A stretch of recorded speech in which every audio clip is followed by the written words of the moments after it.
What's up, GunPla modelers? This is Strider Prime bringing you another edition of Gundam Customs.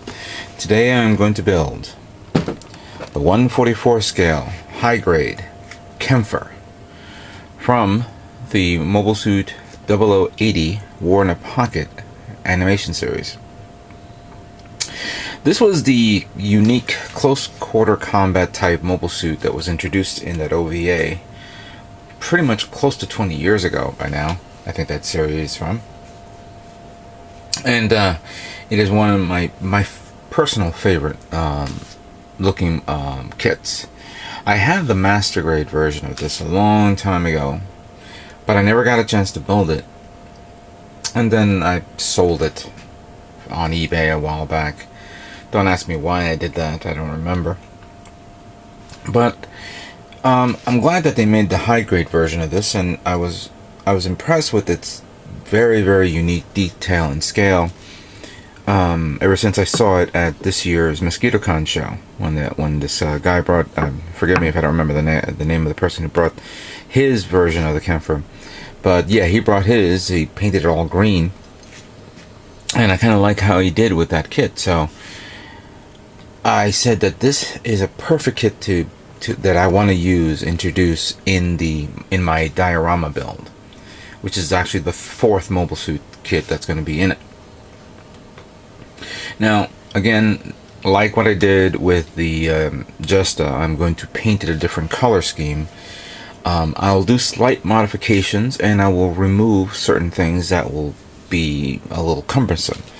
For example, the 2 bazookas is going to be removed. And the reason why is because, again, based on the size of my diorama and the size of the scene, I think the 2 bazookas in the back would probably be a little too big and may get in the way. However, I have another idea about the bazookas that I just had, just came to mind right now, so we'll leave it the way it is, and I'll explain to you guys during the course of my build.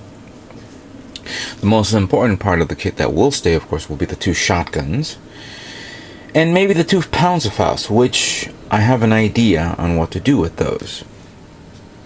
I don't think the Panzerfaust will be on the legs itself.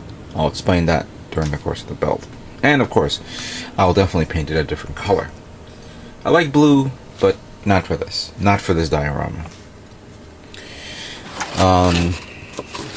Other things that that this kit doesn't need is, of course, the magnetic mines. Yeah, I mean, it's a nice feature, but for this kit, I don't think so. I mean, for this diorama build, I don't think I need that. So yeah, that's basically it. So let's look at the contents of this kit and see what we have to work with.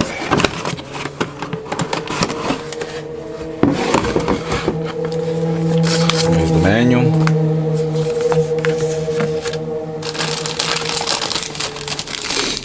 First thing I see here is some of the charcoal parts, beam saber effects, the stickers, which this one here is for the spike, and this one here is for the V-fin, which they're going to be painted anyway. I'm not going to do that.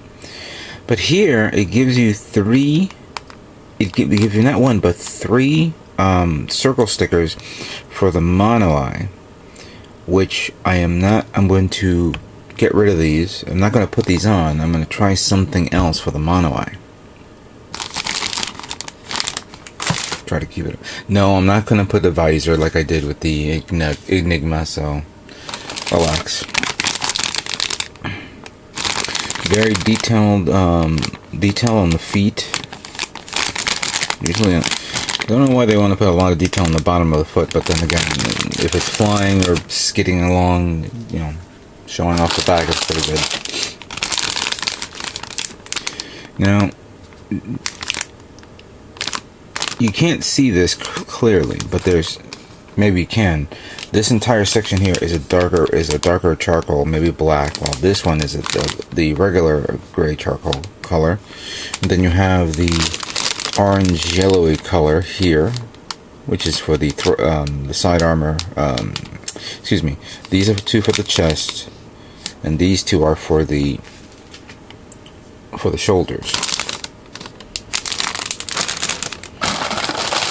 The next one is the actual armor of the kit, which is the chest, the back, the shoulders, the waist, and the legs, and of course the arms. And then finally, here are the weapons, the entire tray dedicated to the weapons. I like the shotguns, especially since at first when I saw the shotguns that you can put with or without stock, I was under the distinct impression that one shotgun has the stock already built into it, while the other one did not.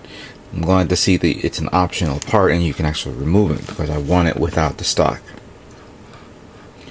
I will definitely build the mines just to get it out of the way, and maybe I'll use it in some other kit for us, you know, for another diorama build or something like that. Okay, so let's review the manual and see what we have to work with here.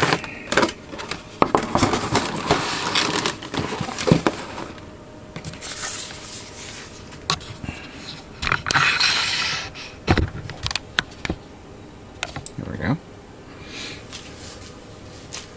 And you don't have to forgive me, I said a magnetic mine. It's called a chain mine. Did not know that. And I call these Panzerfaust, but I guess they call them Sturmfausts. So.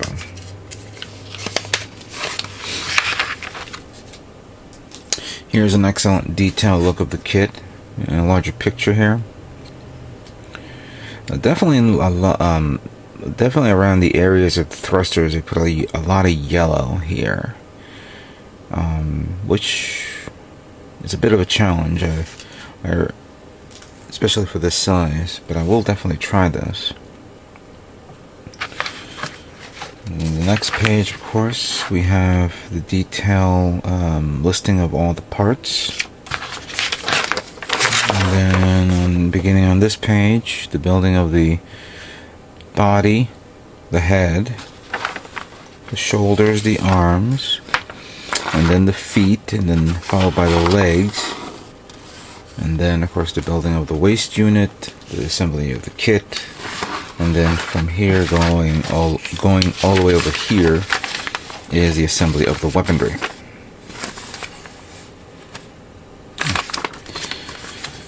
Then on the final page here, more detailed information on how to detail this kit a bit more, and of course the color guide.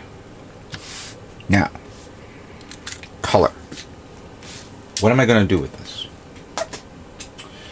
Well, for starters, I was actually thinking of doing something a little bit more unique. Not in terms of color, but in terms of look. And even though I've kind of started on my Godzilla build, which I'll show that after the build of the Kampfer. I was actually considering on doing something where I want to roughen up the texture on this kit. To explain, it's kind of hard to explain that, but basically, I want to put some wear and tear on this kit, more physically look, considering that it looks more like a scrapper type mobile suit, where it gets down and dirty and it has a lot more damage. So I'm going to try to do some damaging effects, but I also want to roughen up the armor. To do that, I had a bottle. Actually, you know what? Let me show you this as an example here.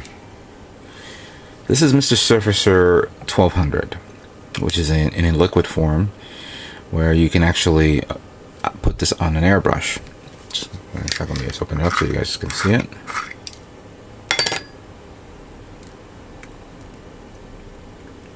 Yeah, it's now starting to settle down there.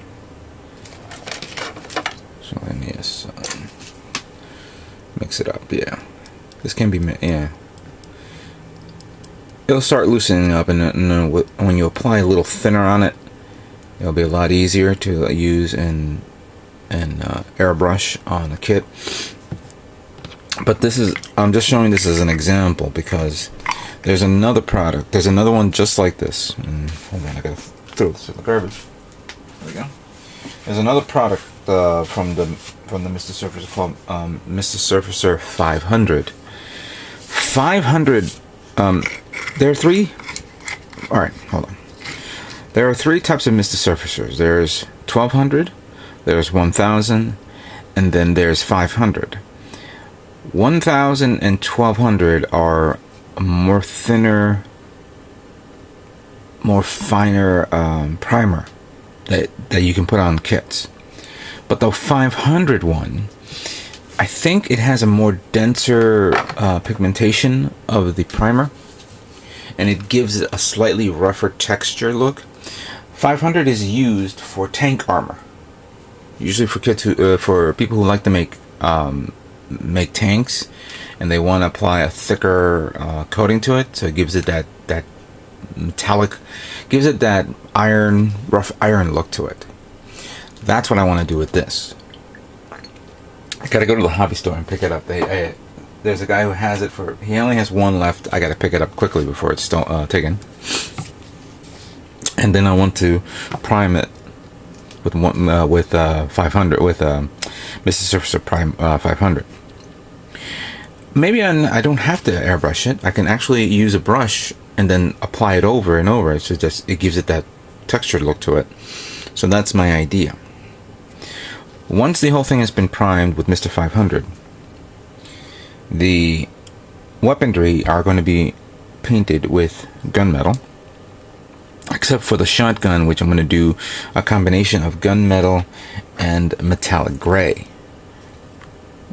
I think so. Metallic gray and gunmetal is almost, yeah, because I want to give it a two-tone metallic look to it. That, and then the Stonefaust is going to be that. The inner armor is going to be gray. Dark gray, which I ran out. And that's another painted bottle that I got to pick up. So I got that. But now, going now to the blue, which is going to be placed. I was thinking of doing a lot of combination colors. And at first, I wanted to do a zebra type color where I paint the entire frame black. Paint the entire frame black. And then strategically take the sticky tacks, like for example this one that I rolled up in a thin strip, and then apply it over the armor the way you see I'm doing it right here. You see? And then I put one over the, one here, one there, and coat the entire kit with these until it looks like it has stripes on it.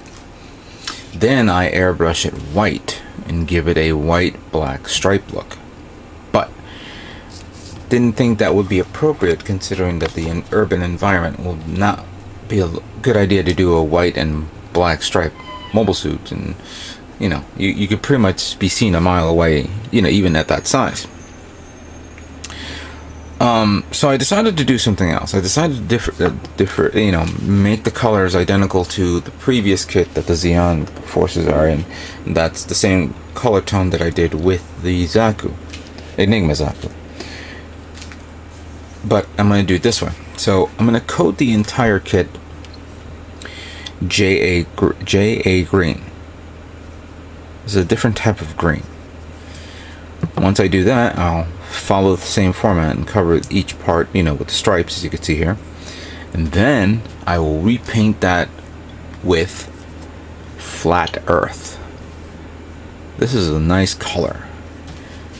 And I think the color tones that you see here will probably be appropriate for this kit. So there you have it. Oh, and then finally, I should have mentioned, the inside of the thrusters will be painted orange, just to keep it safe and keep it, alright. So there you have it.